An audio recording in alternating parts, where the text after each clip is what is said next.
Let me get this off the screen for a second. That's the only slide that I have tonight. All right. So here's the whole thing about it. I've seen a lot of the discourse about this game already. It's a little bit more divisive than I expected it to be. Um, Before I go over the game in detail, I will say this. Two things can be true at once. Someone commented, and they made a good point about it on something I said on X.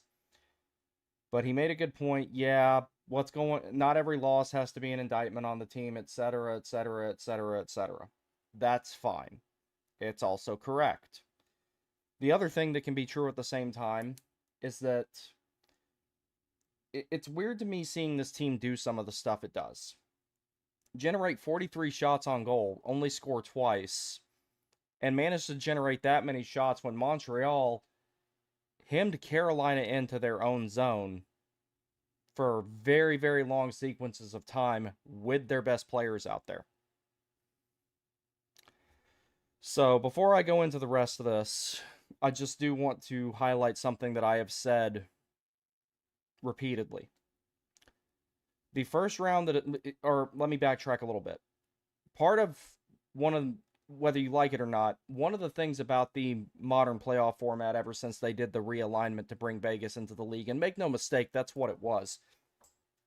Ever since they did the realignment, in Seattle for that matter, but ever since they did the realignment, teams that are really good in the regular season and tend to place really high in their divisions, it's kind of easy. It's a little bit easier to predict who that they're going to be playing in the first round. It's different from back in the day where someone would be far and away first or second or third when they had three divisions at each conference, everything like that, whatever. And then the last playoff spot or two, things changed hands a lot more often back then. So you could have 1, 2, and 3 from each division, because back then there were 3 divisions of 5 in both conferences. And then basically you would have the last few teams that are vying for 7th, 8th, and 9th, whatever.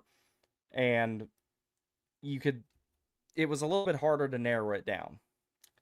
In the case of this, because you already know that more than likely 5 of the teams in the playoffs, I won't even say more than likely, but I think it's pretty likely that at least that there will be 5 teams from the Atlantic Division in the playoffs.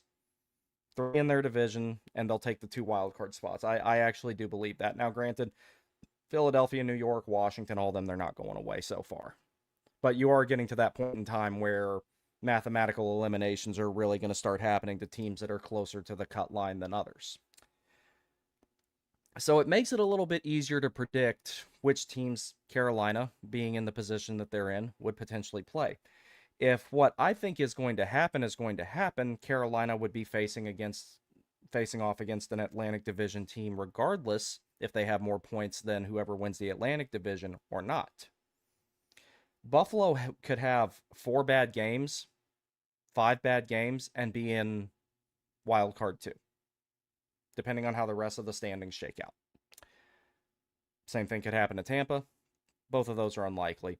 But Montreal or Detroit being a first-round matchup for the Hurricanes is a distinct possibility. Montreal and Detroit will not go away as easily as New Jersey and the Islanders have over the course of the last few years. You're looking at a playoff series that will be a lot like when Carolina played Nashville in the modified bubble. And if you remember, Nashville, I'm gonna close the comments. I'm probably not gonna read any tonight. I kind of want this stream for myself because there's a lot of divisive opinions about this game. You guys feel free to talk amongst yourselves. I might read a few later, but I've got a lot to say about this one, and I also need to get it done so I can go to bed. I got class tomorrow. But the whole thing about it is Nashville and Carolina, it was a pretty lopsided matchup on paper. Carolina should have absolutely steamrolled the Nashville Predators by every measurable analytic and observation. They didn't. Nashville kept taking them to overtime, kept giving them hard games, kept making them fight for it. They would not go away. And that was one of, if not the biggest factors in Carolina getting embarrassed in the next round against Tampa, other than LTIR Kucherov, but you can't make that excuse. And then also in the future, that with the new CBA rules, that's not going to be a problem. However, you're looking at playing against a team like Montreal that has this quick, speedy transition game and can do it with possession of the puck, whether they want to carry it in with numbers or have one guy make an individual effort to make the entry. We saw a lot of that tonight. They can really control north-south play, and if they need 2 goals real quick, they can put their 5 best players, or if they, let's say 6, if pull the goalie, they can put Slavkovsky, Demidov, Caulfield, Hudson, and Dobson out there, and Suzuki. You can put those 6 guys out there and potentially turn the tide of a game in a few shifts. That's the whole thing about it.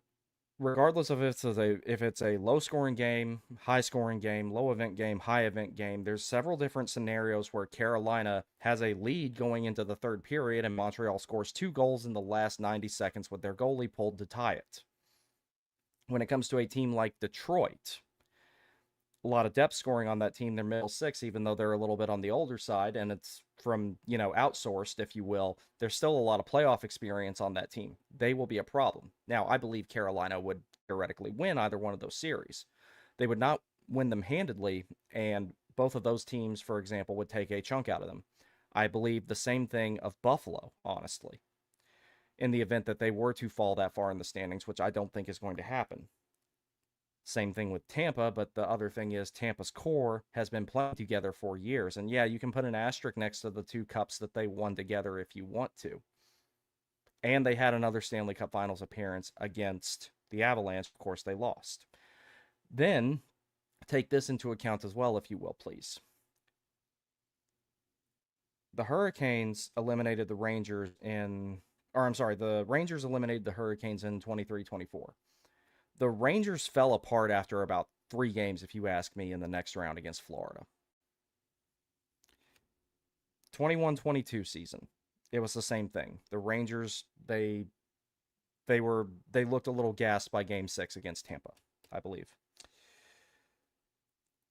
I think that something like that could happen to the Hurricanes. I'm not saying that it will, but I root my assessment of that in what I have seen historically over the past 7, almost 8 regular seasons at this point. Now, there are some things that I don't really take into account with that on I don't put a whole lot of stock in them. Primarily, a lot of people talk about the 2019 ECF run. That team exceeded expectations. The team last season exceeded expectations, depending on who you ask. I never really worried about them beating Washington. I figured they would. I just didn't think they would do it as quickly as they did. So, all I'm saying is that if they were to play Detroit or Montreal, but especially Montreal in the first round, and I've been consistently saying this for months now, it would take a chunk out of Carolina. I think that a series with Montreal would be 6 games with multiple overtimes.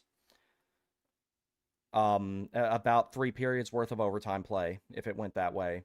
And Centre Bell, if the Hurricanes would have to win at least 1 game in Centre Bell to win that series. I really think that. And that's a hostile environment. Very hostile environment. Not saying that they can't. I'm just saying that the first round that is likely waiting on them is not going to be that easy.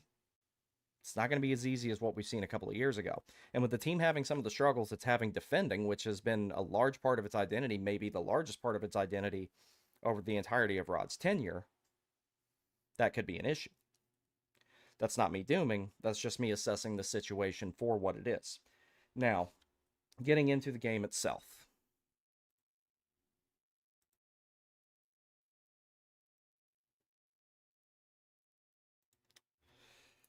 Montreal won 5-2. Depending on who you ask, this was a good effort from Carolina where they got goalie. To some degree, that is true. I'm going to go over the goaltending numbers. I've got them all written down here. I'm doing some new stuff for the slides, so I only use the main one for damage report for the time being. Expected goals, 4.05 to 4.47. 5-on-5 goals, Carolina had 1. Montreal had 4. Expected goals at 5-on-5, kind of close, 2.67 to 2.05. Penalty minutes, 8 to 6. Power play, Carolina was 1 for 2.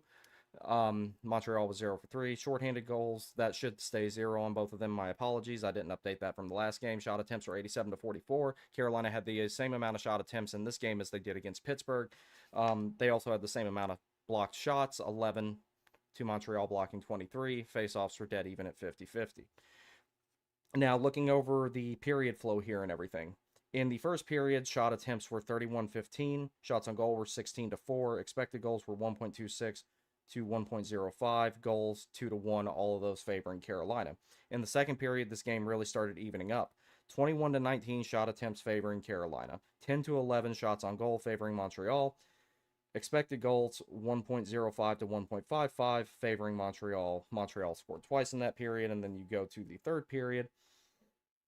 Carolina dominated in shot attempts 35 to 11, shots on goal 17 to 4. Expected goals 1.74 to 2.54, and Montreal again scored twice. That would be their last 2 goals of the game for it to end 5-4.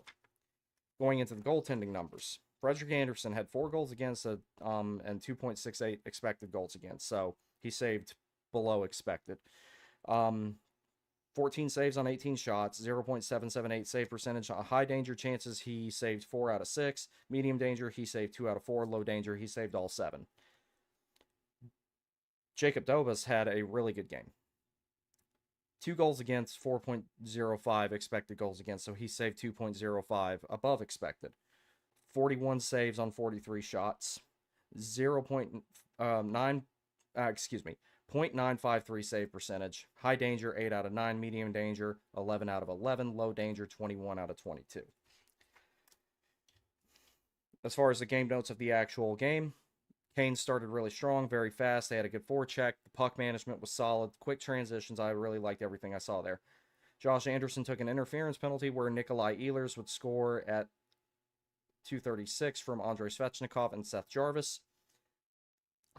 Jordan Staal would score shortly after that on an unassisted goal at 7:09 of the first period. Oliver Kapanen from Struble Demidov and Aho took a penalty at the last second, basically, and with an interference call against Cole Caulfield.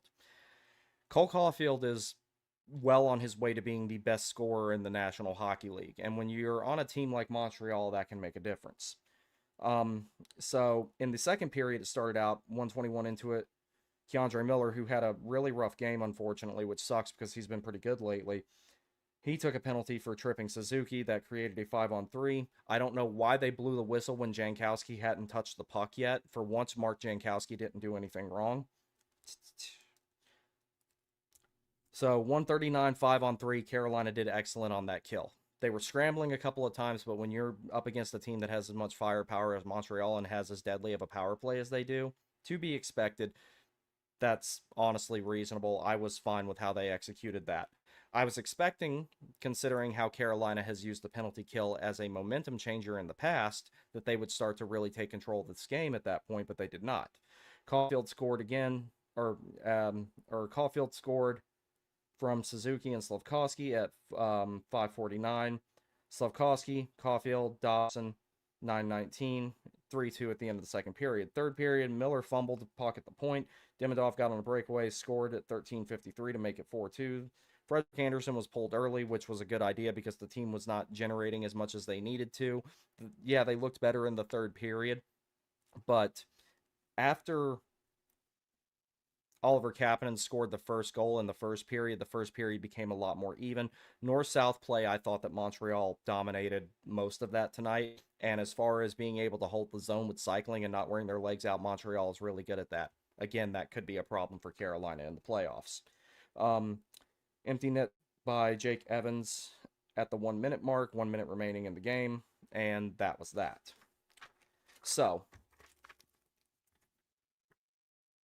depending on who you ask, Carolina played well tonight and they got goalied. I don't think they did. A lot of people have brought up the officiating. I'm not going to blame the officiating. I'm not going to blame the officiating when Carolina lost by 3 goals. I'm just not. Especially when, especially the one where Miller fumbled the puck at the point. Those were preventable. 2 of them were just pure knuckleballs. But 43 shots and only 2 goals to show for it. That's not that great. So I understand the teams at the end of a road trip. They took 4 out of 6 points. That's good. But I was hoping if they were going to have a really good, well executed game, it would be against Montreal on this trip. Because when you're talking about all the teams, regardless of what round that they would play them in, if you're talking about all the teams that legitimately pose a threat to Carolina in the playoffs, they are all in the Atlantic Division. That's not to say they couldn't end up losing to a Metro team. You know, playing against Pittsburgh, it's, Sidney Crosby may be on the older side of things. He's still Sidney Crosby, and him elevating his game in the playoffs is something that he's done in the past. That's why he has 3 cups.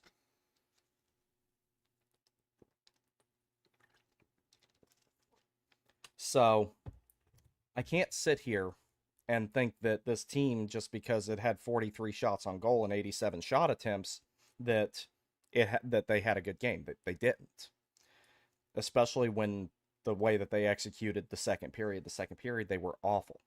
Now, the other thing that worries me about this, it's not a ton of worry, but like I said, you have to see in the playoffs if it's any different. I was at the game on January 1st, and I noticed how quickly Montreal can transition the zone with speed and numbers, and then how long they can stay in the offensive zone after generating a good shot off the rush.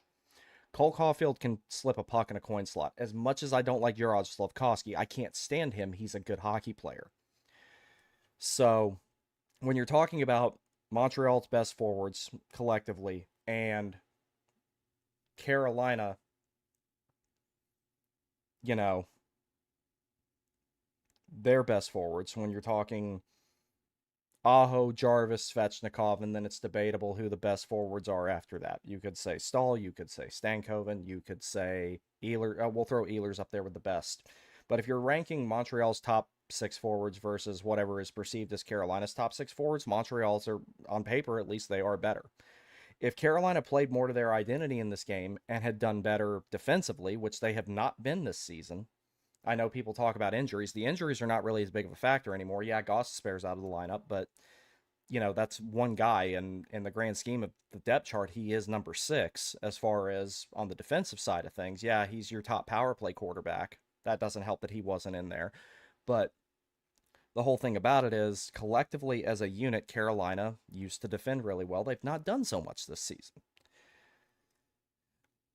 Over the course of Caper, I don't know. I just don't like Slafkovsky. I'm not obligated to like Slafkovsky. Maybe his name sounds too much like Jankowski, and that's why I don't like him. But I just don't like the guy. I don't know if did someone make a law that says I have to like Slafkovsky?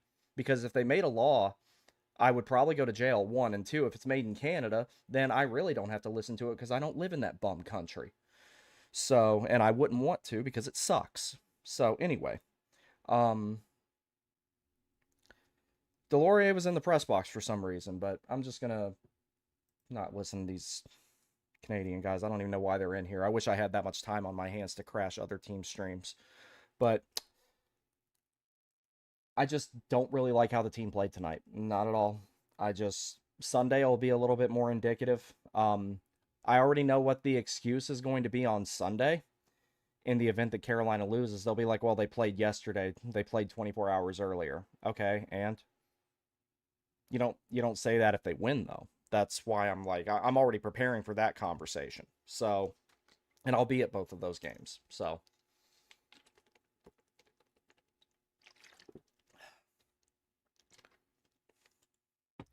but simple fact of the matter, Montreal was better tonight. Carolina had a few good sequences where they really racked up a bunch of shots. The first power play they had was good. They scored. But generally, I just don't think the team was very good tonight.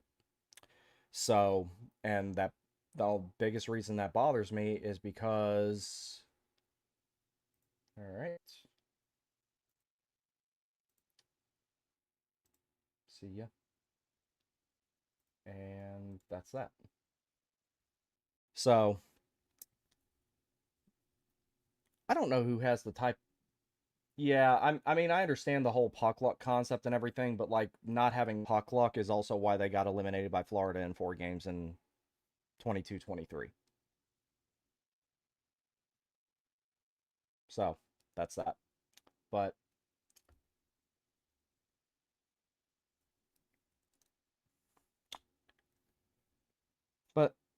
I think I expressed my concerns with the Hurricanes here adequately.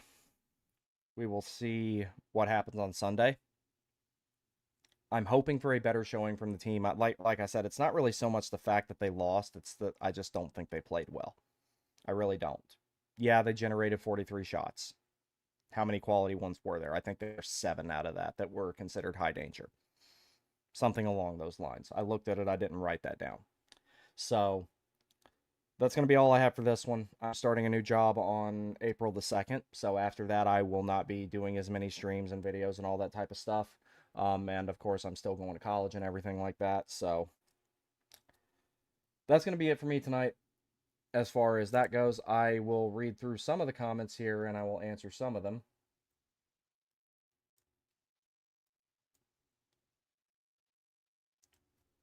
Josh, what's up, bud? That was one of the best first periods Carolina's played, but you come out of it only up to 1 second line as a joke, and Freddie isn't able to rise to the occasion. I've had my concerns about the second line the entire time. Um, I'm going to piss some people off when I say this, but I don't really care. Logan Stankoven's #1 qualifier of being the second line center on this team is that his name is not Jesperi Kokaniemi. And I'm not going to pretend otherwise, and I've said that the whole time. Yeah, he's improved. He's improved a lot from when he started there. And he showed last season he can elevate his game in the playoffs. But the thing about it is he was the winger for Stahl and Martinook in the playoffs last year. Now he's got a completely different responsibility, a much heavier responsibility this time around. So that's the whole thing about it. Let's see what else we got here.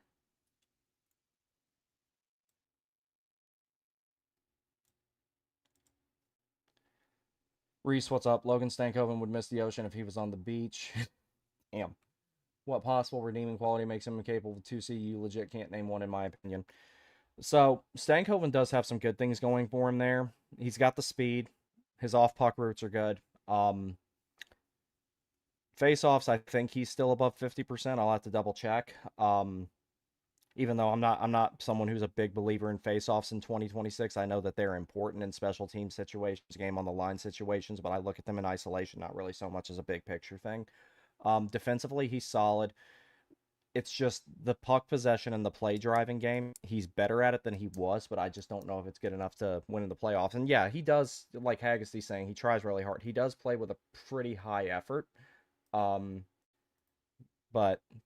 Skylark says this game exposed just about every issue this team has. Fake second line, 2 goalies struggling to average above 890 save percentage, not having a 2C, and an outdated man-on-man defense. The man-on-man defense doesn't really bother me that much, but the problem with it is the guys that are supposed to do it are not executing it well. Now, whether you want to blame that on the pairs or if you want to say that the system itself is a problem, that's up to you. It's proven in the past that it can work. The thing is, when you're up against a team like Montreal that, like I said, transitions quickly through the zone, generates a shot, maintains possession in the offensive zone, and they do so not so much with the forechecking, but with cycling and maintaining possession of the puck for as long as they do, they can pick when they shoot. Their chances are very deliberate. They do kind of the same thing that the Rangers did in the offensive zone, like back in the 23-24 playoff series, but they just do it faster and with more efficiency. So, Reese says, I'm probably more upset than I should be on a random Tuesday night, but exactly how are they going to lose in the playoffs? I have zero doubt. That's my concern, yeah. I'm not saying that it will definitively happen that way, but I do worry when I see stuff like this a little bit. I never thought Carolina was going to win the Cup this year. And of course, that was trade deadline pending, and nothing significant happened at the trade deadline. That's no shade whatsoever at Nick Delorier. I'm glad that they picked him up. I just wish that wasn't the only move they made. But like I said, 2 things can be true at once. Yeah, the prices were too high, so they didn't do anything, but they still should have done something. So kind of a rock and a hard place type of thing, if you will. TCC, what's up? Some of y'all in the comments act like we're in the same situation as the Rangers. We're fine. Didn't get the bounce tonight, but it's far from panic time. Yeah, I'm not panicking yet. And like I said, I didn't think they were going to win the Cup this year anyway. So I just would like a interesting Eastern Conference final. And I think the team will still get there. I just wonder how much is going to get taken out of them in those first 2 rounds. Because they're not going to win 2 series in 5 games like they did last year. That's just not happening this time. Unless maybe they luck out and Ottawa ends up being Carolina's opponent. Maybe the Islanders, they could, I think they could do that in 5 games. They could take Ottawa in 5 games. But Montreal or Detroit would be significantly more difficult. Skylark says, no, we're not fine, but hopefully the front office takes steps needed this offseason. It's far more likely that they would do something in the offseason than at the trade deadline because they made significant changes over the last 2 off seasons. So, and when the 23-24 offseason happened, I was like, okay, with the turnover that they've had, I thought that the team was 3 years out from winning. That's what I thought. 3 years out from a Stanley Cup final at that point. And I go into that with the assumption, and I hate that word, but I go into that with the assumption that the roster would be not much different. And when I say not much different, I mean not having another impact player other than who was already in the organization should they have called up someone like Bradley Nadeau. And the whole thing about that is that it would depend heavily getting to the Stanley Cup Finals next season, if you ask me. It depends heavily on the guys that are currently on the team, Stankoven, Blake, guys who've been playing for a while, like Miller in their example, but more so to guys like Stankoven and Blake, them taking that next step. Because you typically find out what you're going to get out of a player in about 3 years. 5 at the high end, but they've kind of already hit their ceiling. You know what they are at 3. So, Skylark also says this team has too many blatant holes to be fine, in my opinion. Yeah, I still think there's holes. They do need to get patched after this season. Regardless, I don't care if they win the cup. They still need to go get another top 6 forward. If they went and acquired another top 6 forward and Stankoven was still the second line center, it'd be a little bit easier to stomach at that point. Daniel says, kind of interesting. Goaltending is getting blamed for tonight. I think Freddie was really good, and only criticism I give him is he could have played that breakaway better. I don't think Freddie was good. I don't. When you get 4 goals against and a 2.68 expected goals against, that's unacceptable. And he only faced 18 shots. I don't think anyone played well tonight. The team in front of him didn't do him any favors, but no, I don't think he played well tonight at all.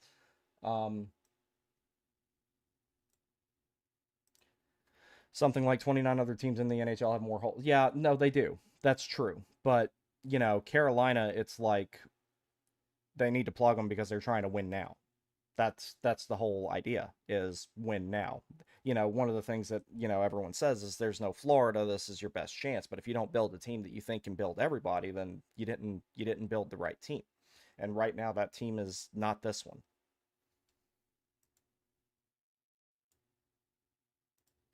Daniel says Montreal did a very good job shutting Carolina down all night and just got deflated throughout the night. Yeah, but that's the whole thing. I don't want that reoccurring over the course of playing them 7 times, of which 3 of those would be in their building. That's the problem. And they've already shown they can beat Carolina on the road. They did it on January 1st, and we'll see what happens on Sunday. Haggerty says Habs playing playoff hockey. Yeah, they're in a position in the standings where they have to do that.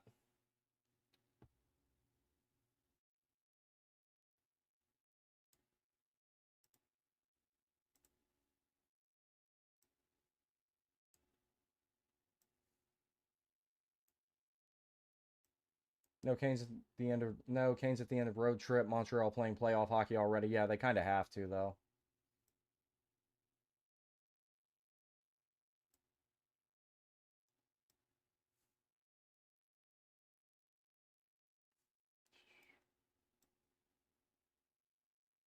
So Stankoven's faceoff percentage is 44%. Hmm. I remember a certain other center getting scratched after 2 games for his faceoff percentage, even though he came back in the lineup and had a game where he was 78%, and then another one where he was 51 immediately after and played really well with Ehlers and Hall, I think it was. And then got scratched again. But them's the breaks, I reckon.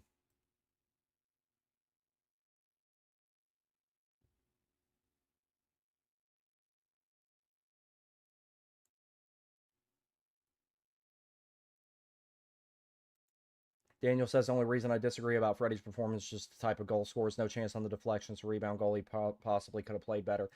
I just don't think he was good. I don't think anybody was good. The only guy I thought that played well tonight was Mike Riley. That's the only guy I thought that played well tonight. I think everybody else sucked. Just to be perfectly honest, and I'll say Robinson played well, Carrier played well, but at least as far as the defense is concerned, Mike Riley is the only guy that looked recognizable tonight, if you ask me. Um, but Riley actually played pretty well. That can't happen, but it did. All right, guys, that's gonna be it for me tonight. I got a bunch of stuff to take care of in the morning and everything like that. I will see you guys this weekend if you are at the game on Saturday or Sunday. Y'all have a good evening.